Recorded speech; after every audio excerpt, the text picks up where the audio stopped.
Hello everyone, welcome back to Chimu's Chemistry, an online platform that will make your chemistry your chemistry. I know तुम्ही thumbnail बघून खुश झालेला आहे. Transition and inner transition element साठी तुम्ही भरपूर वेळा मला कमेंट सेक्शन मध्ये रिमाइंडर्स दिलेले आहेत आणि मग म्हणून मी ठरवलं की चला तर मग हा चॅप्टर पण आपण स्टार्ट करू, म्हणजे इनऑर्गॅनिक केमिस्ट्रीचा शुभारंभ होतो इथे. पण हा चॅप्टरला डिले करण्याचं रिझन पण आहे. Inorganic chemistry most of the स्टुडंट्सना आवडत नाही, कारण त्याच्यामध्ये रट्टा मारण्याचा पोर्शन असतो. त्यामुळे बघा युट्यूब वरती सुद्धा तुम्हाला फार असे टीचर्स भेटणार नाहीत की ज्यांनी transition and inner transition element शिकवलंय. फार असे व्हिडिओज अवेलेबल नाहीये ट्रान्झिशन इनर ट्रान्झिशनचे, आणि व्हिडिओज असतील तरी मग छोट्या छोट्या पार्ट्स बद्दल आहे. फक्त इलेक्ट्रॉनिक कॉन्फिगरेशन असेल किंवा फक्त मॅग्नेटिक मोमेंट असेल, फक्त प्रॉपर्टीज सांगितलेत, डिटेलमध्ये त्या पार्टला एक्सप्लेन केलेलं नसतं. दुसरं थिंग, काही टीचर्स आहेत ज्यांनी ट्रान्झिशन इनर ट्रान्झिशनला कम्प्लिटली शिकवलंय, पण तेव्हा तुम्ही मागे पडताय. त्याच्या पहिल्या काही पार्ट्सला तुम्ही फार व्ह्यूज देता, पार्ट 1, 2, 3, पण जसं जसं चॅप्टर डेप्थ मध्ये जातो तुम्ही तो करायचं सोडून देता. थोडंसं आलं तुम्हाला की तुम्हाला वाटतं मी भरपूर काही अभ्यास केला आणि मग तुम्ही अभ्यास करायचं सोडून देता. म्हणजेच तुम्ही लवकर सॅटिस्फाय होताय. स्टुडंट्सनी उलट लेट सॅटिस्फाय झालं पाहिजे. करेल तितकं कमी वाटला पाहिजे अभ्यास, आणि जो स्टुडंट लवकर सॅटिस्फाय होतोय तो चांगल्या मार्क्सची अपेक्षा मग कशी करू शकेल. सो जर तुम्हाला मार्क्स भरपूर हवेत तर तुम्हाला त्या पर्टिक्युलर चॅप्टर सोबत जास्त टाइम स्पेंड करायला लागतो. जेव्हा तो तुम्हाला शिकवलाय घरी जाऊन त्याला अभ्यास करायला लागतो, परत रिवाइज करायला लागतो, परत एका आठवड्याने त्याची टेक्स्टबुक रिडिंग करायला लागते, एक्सरसाइज पार्ट करायला लागते, आणि हे मल्टिपल टाइम्स करायचंय. एकदा करून गप्प नाही बसायचंय. ओके, सो थोडी स्टडी स्ट्रॅटेजी त्यानुसार ठेवा. मी व्हिडिओज बनवते, टेक्स्टबुकचा रेफरन्स घेऊन बनवतीये, सो काही स्किप नाही करणार आहे आपण. पण तुम्ही एक प्रॉमिस करा की तुम्ही ही सिरीज लास्ट पर्यंत बघाल. ऍज इट इज इनऑर्गॅनिक, रट्टा तर मारावाच लागणार आहे आपल्याला. ठीक आहे, so moving towards first question. Do you know मध्ये टेक्स्टबुक ओपन करा, ट्रान्झिशन अँड इनर ट्रान्झिशन. त्यामध्ये फक्त आपण ट्रान्झिशन एलिमेंट्स वरती फोकस करणार आहे आता पहिले काही व्हिडिओज. आपल्याला क्वेश्चन विचारलेला आहे, in which block of modern periodic table transition and inner transition elements are placed. हा क्वेश्चन तर फार सिंपल आहे, 10th स्टँडर्डचे मुलं पण सांगतात. Transition elements are placed in D block of the periodic table and inner transition elements यांना आपण एक सेपरेट ब्लॉक देऊन ठेवलेला आहे, F block of the periodic table. Total 4 block असतात, एस, पी, डी आणि एफ. मी पिरियॉडिक टेबल दाखवते इथे. This is modern periodic table. Modern periodic table मध्ये पहिले 2 ग्रुप जे आहेत हे एस ब्लॉक आहेत. त्याच्यानंतर ग्रुप नंबर 3 बघा, ग्रुप नंबर 3 म्हणतीये ते ग्रुप नंबर 12. सो 3, 4, 5, 6, 7, 8, 9, 10, 11, 12 हे 10 ग्रुप्स डी ब्लॉक कॉम्प्राइज करतात. दिस 10 groups togetherly form D block. आणि त्यावेळी पिरियड कोणते आहेत बघा, 4th पिरियड आहे. सो हे आपलं पहिलं शपथ वाक्य असणार आहे. मी म्हणते शपथ वाक्य म्हणजे काय, जे तुम्हाला कंपल्सरी लक्षात ठेवायचंय न विसरता. पिरियॉडिक टेबलच्या 4th पिरियड पासून डी ब्लॉक स्टार्ट होतो. फर्स्ट, सेकंड, थर्ड मध्ये कुठला डी ब्लॉक आहे का, नाहीये. सो 4th पिरियड पासून स्टार्ट होतो. 4th मध्ये आहे, 5th मध्ये आहे, 6th मध्ये आहे आणि 7th मध्ये आहे. सो पिरियड 4 पासून 7 पर्यंत आणि ग्रुप 3 पासून 12 पर्यंत याच्यामध्ये आपल्याला डी ब्लॉकचे एलिमेंट्स दिसतात. आणि त्यानंतर पिरियॉडिक टेबलच्या एकदम बॉटमला आपण 2 सिरीज ठेवलेल्या आहेत, लॅन्थनाइड सिरीज आणि ऍक्टिनाइड सिरीज. आपण टुगेदरली त्याला एफ ब्लॉक एलिमेंट्स म्हणतो. याचा पिरियड नंबर आणि याचा जो काही ग्रुप नंबर आहे तो आपण परत डिटेलमध्ये बघायचंय, कारण तुम्ही जर व्यवस्थित ऑब्झर्व केलं असेल, मी चॅप्टरचं नाव फक्त ट्रान्झिशन एलिमेंट्स दिलं. सो मी पहिल्यांदा फक्त आणि फक्त ट्रान्झिशन एलिमेंट्स वरती म्हणजेच डी ब्लॉक एलिमेंट्स वरती फोकस करणार आहे. तर मी आता याचे ग्रुप आणि पिरियड लिहून घेते. कोणत्या ग्रुपमध्ये प्रेझेंट असणार आहेत हे, group number 3 to group number 12. आणि पिरियड्स बद्दल काय इन्फॉर्मेशन भेटली आपल्याला, 4th पिरियड पासून चालू होतं. 4, 5, 6, 7 7च पिरियड असतात. सो 4, 5, 6 आणि 7th पिरियड मध्ये डी ब्लॉक कॉम्प्राइज होतो. क्लिअर आहे का बघा इथपर्यंत. So transition elements are nothing but D block elements and they comprise into 3 to 12 group and 4, 5, 6 and 7 period. Introduction मध्ये काही इम्पॉर्टंट पॉइंट्स मी हायलाइट करून दिलेले आहेत. फर्स्ट पॉइंट आपण रीड करूया. The transition elements belong to D block of the periodic table. आत्ताच आपण डिस्कस केलं. सेकंड इम्पॉर्टंट पार्ट आहे, as per IUPAC transition metal atom has incomplete D subshell. तुम्ही जेवढे ट्रान्झिशन एलिमेंट्स आता बघणार आहे डी ब्लॉक मध्ये जे आपण हायलाइट केले आता, ते सगळे elements D orbital incompletely field असतं किंवा it gives cation with incomplete D orbital. किंवा मोस्ट कॉमन ऑक्सिडेशन स्टेट बघायची त्याची, आणि मोस्ट कॉमन ऑक्सिडेशन स्टेट मध्ये त्याचा इनकम्प्लीट डी सबशेल तुम्हाला दिसेल. फॉर एक्झाम्पल, मला काही ट्रान्झिशन एलिमेंट्स जे पार्ट आहेत ते मी नॉर्मली इथे लिहिते. समजा स्कॅन्डियम ज्याचा ॲटॉमिक नंबर 21 आहे, त्याची इलेक्ट्रॉनिक कॉन्फिगरेशन अशी लिहिली जाते, अर्गॉन 3D1 4s2. आता मला ओळखायचंय की हा एलिमेंट ट्रान्झिशन एलिमेंट आहे की नाही.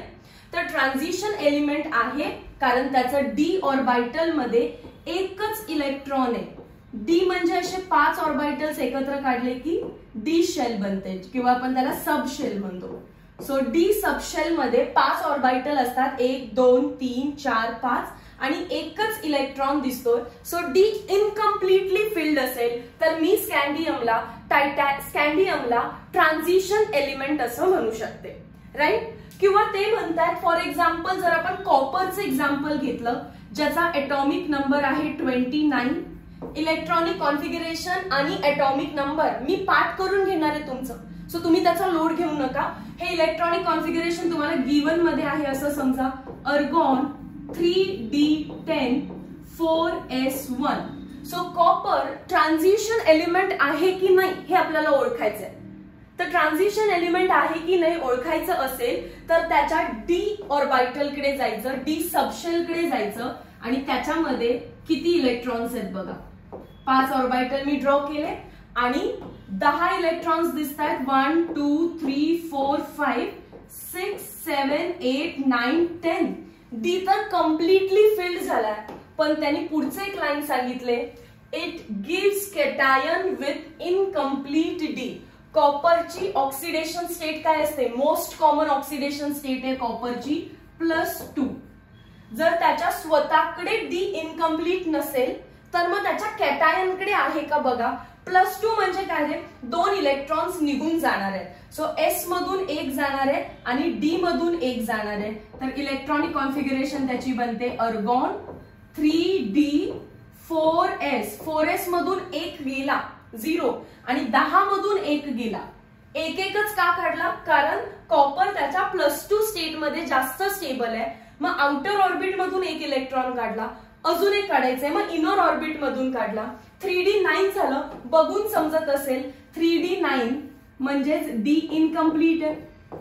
1 2 3 4 5 6 7 8 9 बघा डी इनकम्प्लीट आहे. सो एक तर दिलेला मेटल स्वतःचा डी इनकम्प्लीट ठेवतो, किंवा जर त्याचा स्वतःचा डी कम्प्लीट असेल इन केस कधी, तर त्याचा मोस्ट स्टेबल कॅटायन तर का होईना ऍटलिस्ट इनकम्प्लीट डी वाला पाहिजे. सो या दोन्ही कंडिशन सॅटिस्फाय झाल्या तरच त्याला ट्रान्झिशन एलिमेंट्स असं म्हणायचं. सो जर आपल्याला विचारलं व्हॉट आर ट्रान्झिशन एलिमेंट्स, असं नाही म्हणायचं transition elements are nothing but D block elements. Wrong definition. Transition elements D block मध्ये आहेत, ते त्यांचं लोकेशन आहे, त्यांचं मीनिंग नाहीये. ट्रान्झिशन एलिमेंटचं लोकेशन काय आहे, D block of the periodic table, ते लोकेशन आहे, त्याचं मीनिंग नाहीये. सो जर मीनिंग विचारलं व्हॉट आर ट्रान्झिशन एलिमेंट्स, तर तुम्ही सांगायचं transition elements have incomplete D subshell, स्वतःचं डी सबशेल इनकम्प्लीट असतं, और give cation with incomplete D subshell. एकतर स्वतःच डी इनकम्प्लीट आहे आणि कधी स्वतःचं नसेल तर ऍटलीस्ट त्याचा कॅटायन इनकम्प्लीट डी सबशेल देतो, तरच त्याला आपल्याला ट्रान्झिशन एलिमेंट्स म्हणायला लागणार आहे. आणि तुम्हाला सरप्राईज वाटेल की मोस्ट ऑफ द स्टुडंटना हे माहितीच नसतं एक्झॅक्टली ट्रान्झिशन एलिमेंट्स आणि डी ब्लॉक एलिमेंट्स मध्ये काय डिफरन्स आहे. डी ब्लॉक एलिमेंट्स म्हणजे ते सगळे एलिमेंट्स की जे डी ब्लॉक मध्ये आहेत. बघा, हे सगळे एलिमेंट्स, जो हा मधला पॅच आहे, या सगळ्याला आपण डी ब्लॉक म्हणू शकतो. पण हे सगळे ट्रान्झिशन नाही आहेत. हे सगळे डी ब्लॉक आहेत का, हे मी हायलाइट करते. हा, हे सगळे डी ब्लॉक आहेत कारण ते पिरियॉडिक टेबलच्या डी ब्लॉक मध्ये बसतात. लोकेशन त्याचं करेक्ट आहे. पण हे सगळे ट्रान्झिशन आहेत का, तर नाही. ट्रान्झिशन असण्यासाठी त्याचं डी ऑर्बिटल इनकम्प्लिटली फिल्ड पाहिजे. मी पुढे जाऊन तुम्हाला यातले काही असे एलिमेंट सांगेन की ते डी ब्लॉक आहेत पण ते ट्रान्झिशन नाही. असे एक्झाम्पल्स आपल्याला एमसीक्यू मध्ये विचारू शकतात. ट्रान्झिशन का नसणार आहेत ते, कारण त्यांचं कॅटायनच्या फॉर्म मध्ये किंवा स्वतःच्या फॉर्म मध्ये डी ऑर्बिटल कम्प्लीट दिसणार आहे तुम्हाला. ठीक आहे. सो आता बघा, आपल्याला क्वेश्चन विचारलाय why zinc, mercury and cadmium are not transition elements. पण आता हे 3 एलिमेंट्स पिरियॉडिक टेबल मध्ये कुठे आहेत मी तुम्हाला दाखवते. लक्षात ठेवा कोणते एलिमेंट्स विचारलेत आपल्याला. झिंक विचारलाय, मर्क्युरी विचारलाय अँड कॅडमियम विचारलाय. हे 3 elements are not transition, right. पण यांचं लोकेशन बघा पिरियॉडिक टेबल मध्ये दाखवते मी तुम्हाला. येस, थोडंसं हे क्लिअर करते. हायलाइट करायला ब्ल्यू कलर घेते. Can you see zinc D block मध्येच आहे. Can you see cadmium D block मध्ये. कॅन यू सी मर्क्युरी सुद्धा डी ब्लॉक मध्ये. सो झिंक असू दे, कॅडमियम असू दे, मर्क्युरी असू दे, ते डी ब्लॉक मध्ये आहेत. So they are D block elements but they are not transition elements. त्याचं रिझन आपल्याला थेरीमध्ये विचारलेलं आहे. कसं लिहायचंय मग याचा आन्सर बघा, मी पॉइंट वाईज दिलेलं आहे. Answer point 1 as per IUPAC transition metal atoms have किंवा has an incomplete D subshell. त्या मेटलचा डी सबशेल, झिंकचा, मर्क्युरीचा, कॅडमियमचा डी सबशेल जो आहे तो इनकम्प्लीट पाहिजे. और जर नसेल तर it give cation with incomplete. मग त्याचा तुम्ही कॅटायन बनवा. ऍटलीस्ट कॅटायनचा इनकम्प्लीट डी सबशेल पाहिजे. हे IUPAC ने दिलेली ट्रान्झिशन एलिमेंट्सची डेफिनेशन आहे. सेकंड पॉइंट मध्ये म्हणतात but since zinc has completely filled n-1 d orbital in the ground state and 3d10 in its common oxidation state +2, it is not regarded as transition. काय point आहे इथे दाखवते मी. Zinc ज्याचा atomic number आहे 30, atomic number 30 असेल. Electronic configuration मी याच व्हिडिओमध्ये पाठ करून घेईन तुमच्याकडून. ते असतं अर्गॉन 3d10 4s2. जेवढे काही 21 to 30 एलिमेंट्स आहेत ज्याचे इलेक्ट्रॉनिक कॉन्फिगरेशन लागणार आहे ते मी स्वतः पाठ करून घेईन. याच्यामध्ये थोडंसं असं अज्युम करा की तुम्हाला पार्ट आहे argon 3d10 4s2. So can you see याचा डी ऑर्बिटल मध्ये 10 इलेक्ट्रॉन्स आहेत म्हणजे तो कम्प्लिटली फिल्ड आहे. ठीक आहे. मग आता त्याचं कॅटायन बनवूया. कॅटायन त्याच्या मोस्ट कॉमन स्टेट मध्ये काय असतो तो +2. +2 म्हणजे 2 इलेक्ट्रॉन्स तुम्हाला याच्यातून रिमूव्ह करायचे. 3d10 आणि 2 इलेक्ट्रॉन हे आउटर ऑर्बिट मधून जातात. आउटर कोण आहे इथे 4s2. सो 2 इलेक्ट्रॉन गेले तर तो 0 बनेल. ठीक आहे. पण तरी सुद्धा जर डी बघितला तुम्ही, डी अजून सुद्धा काय आहे कम्प्लीट. सो त्याचा स्वतःचा डी ऑर्बिटल n-1 d का म्हटलेत रे. प्रिन्सिपल क्वांटम नंबर 4 आहे आणि डी ऑलवेज 1 नी कमी असतो. डी ऑलवेज 1 नी कमी असणार आहे. सो n-1 d कम्प्लीट आहे. कॅटायन मध्ये पण 3d10 दाखवतो. सो त्याच्याकडे डी इनकम्प्लिटली फिल्ड नाहीच आहे. आणि IUPAC सांगते इनकम्प्लीट डी असेल तरच ट्रान्झिशन म्हणा. So zinc is not transition element.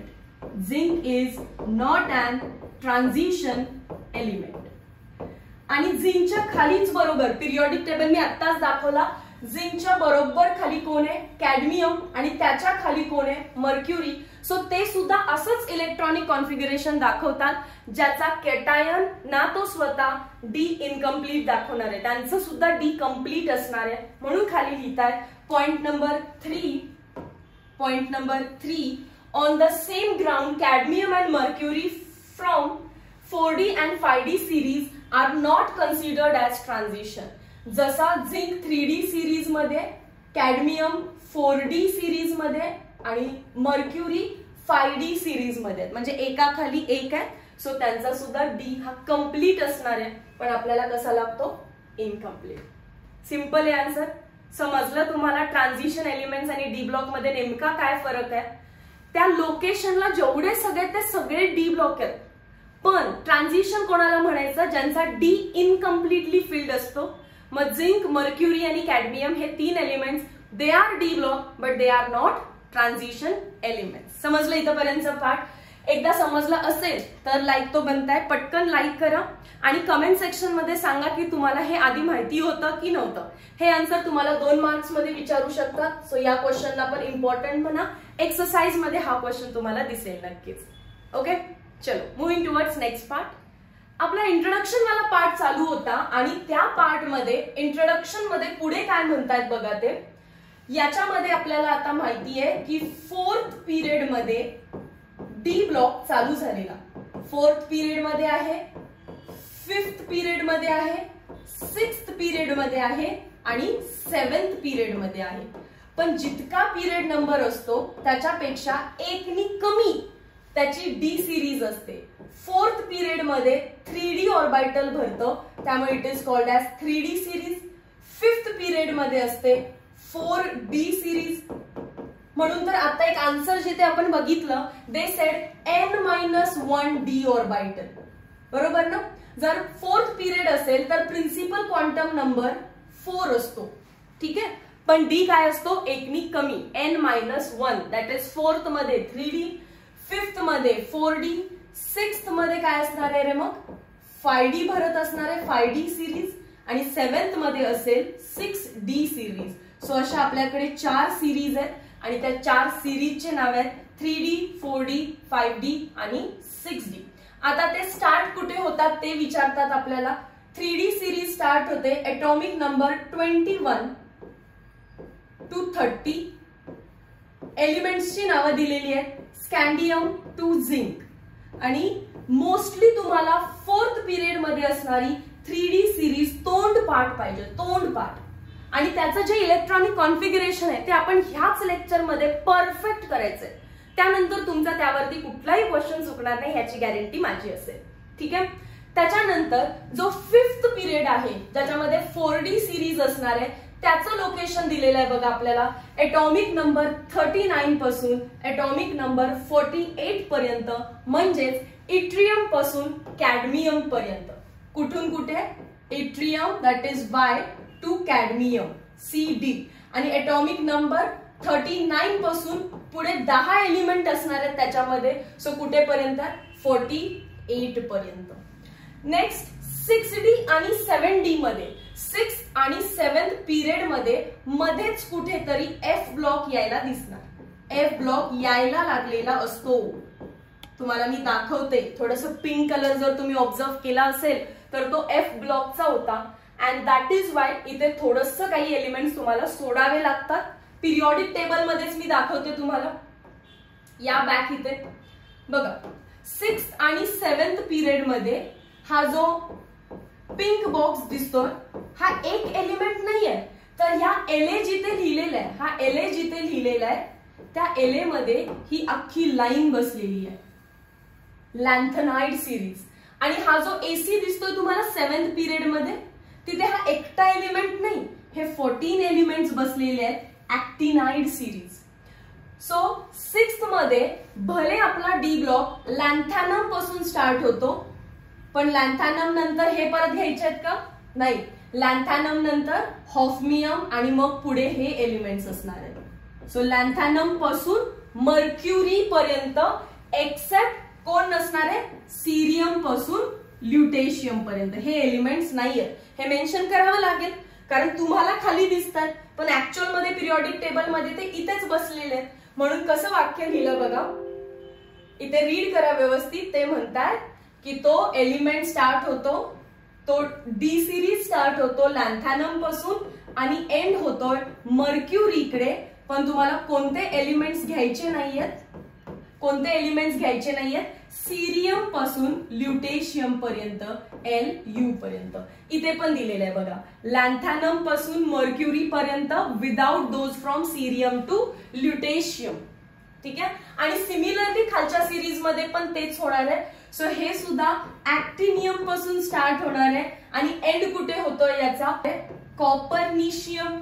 Right. पण त्याच्यामध्ये पण तो मधला पॅच आपल्याला घ्यायचा नाहीये.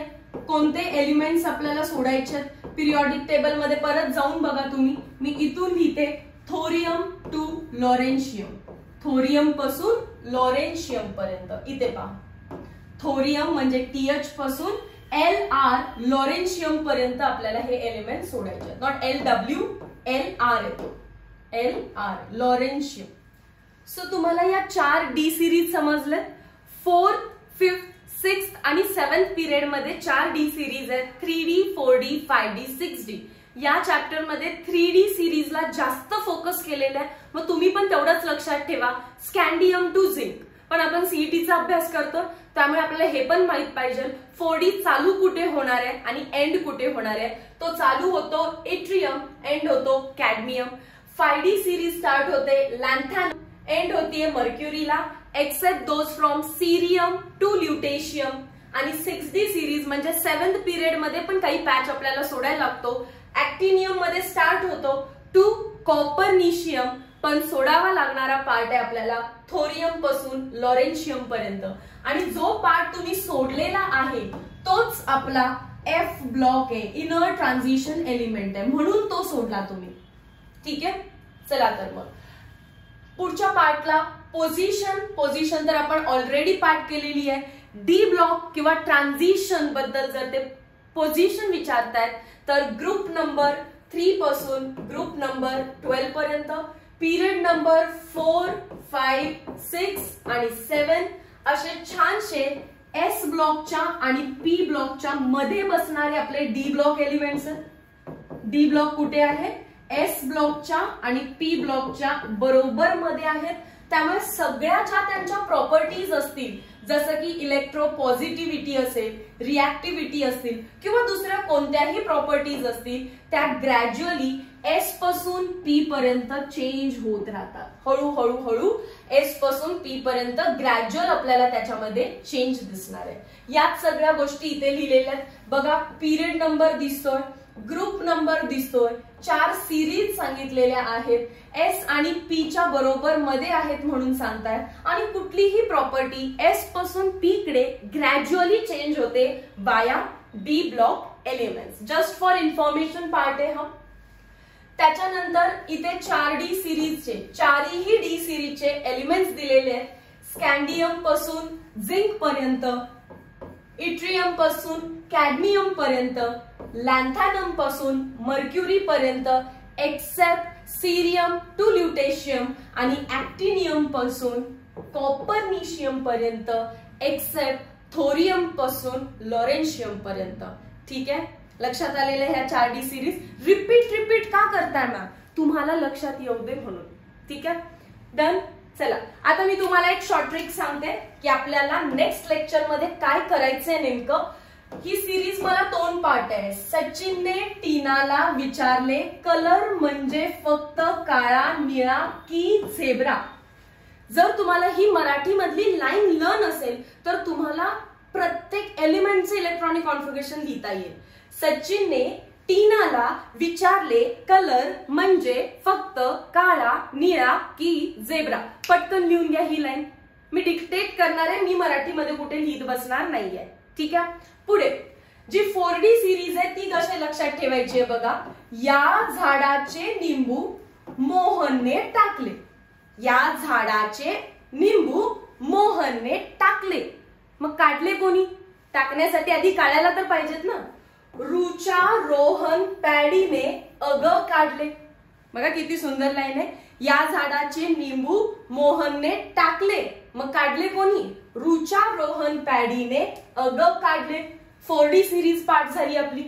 नेक्स्ट जी सिरीज आहे तिचं नाव आहे 5D सिरीज. 5D सिरीज म्हणायचं पहिला तर लॅन्थॅनम आपल्याला लक्षातच राहायला पाहिजे, राईट? कारण त्याच्यानंतर आपण 14 एलिमेंट स्किप करतोय. तर तिथून पुढची लाईन बघा आता. हॉफमन तावरे. हॉफमनचं आडनाव काय? तावरे. हॉफमन तावरे यांनी ऑस्मियम येथून 5 तोळे सोने आणले. पण HG चं प्रोनाउन्सिएशन लावलं तर चुकीचं काहीतरी ऐकायला जाईल. लिहिलं जरी HG असेल म्हणताना आणले म्हणायचं, आणि मर्क्युरीने एंड होतो ते तर आपल्याला आधीच माहिती आहे. सो हॉफमन तावरे यांनीला कुठलाही एलिमेंट नाहीये. ऑस्मियम येथून 5 तोळे. 5 तोळे म्हणजेच प्लॅटिनम. सोने म्हणजे गोल्ड, AU, आणि HG लावायचं लास्टला फक्त. आणि ही सिरीज आपण लर्न करणार नाहीये, ठीक आहे? सो या तिन्हीच्या लाईन्स व्यवस्थित लिहून घ्या. मी लिहून दिल्या पाहिजेत का? मी म्हणते तुम्ही लिहून घ्याल, मेसेज लँग्वेज मध्ये लिहून घ्या. पहिलं 3D सिरीजची लाईन मी परत सावकाश सांगते. सचिनने टीनाला विचारले कलर म्हणजे फक्त काळा, निळा की झेब्रा.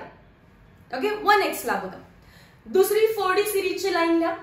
या झाडाचे निंबू मोहनने टाकले, रुचा, रोहन, पॅडीने अग काढले.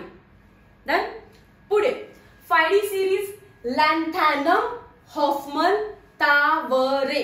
फुल नेम आहे त्या लॅन्थॅनमचं. लॅन्थॅनम, हॉफमन, तावरे यांनी मी फिंगरवर काउंट करत नाहीये. यांनीला काही एलिमेंट नाहीये, वाक्य जोडलं फक्त. यांनी ऑस्मियम, OS, येथून IR, 5 तोळे प्लॅटिनम, सोने दॅट इज AU, HG. ठीक आहे, लास्टला काय म्हणायचं तुम्हाला? HG. आणि परत आपण 6D सिरीज लर्न करणार नाहीये. आता सिरीज लर्न झाली तर तुम्हाला सिम्बॉल लिहिता येतील. सिम्बॉल लिहिल्यानंतर ॲटॉमिक नंबर कसं पाठ करायचा, इलेक्ट्रॉनिक कॉन्फिगरेशन कशी लक्षात ठेवायची हे मी शिकवेन तुम्हाला, बट नेक्स्ट व्हिडिओ लेक्चरमध्ये. टिल देन हा चॅप्टर रिवाइज करत राहायचंय, टेक्स्ट बुक रीड करत राहायचंय. Meet you in next video lecture. Till then, thank you so much.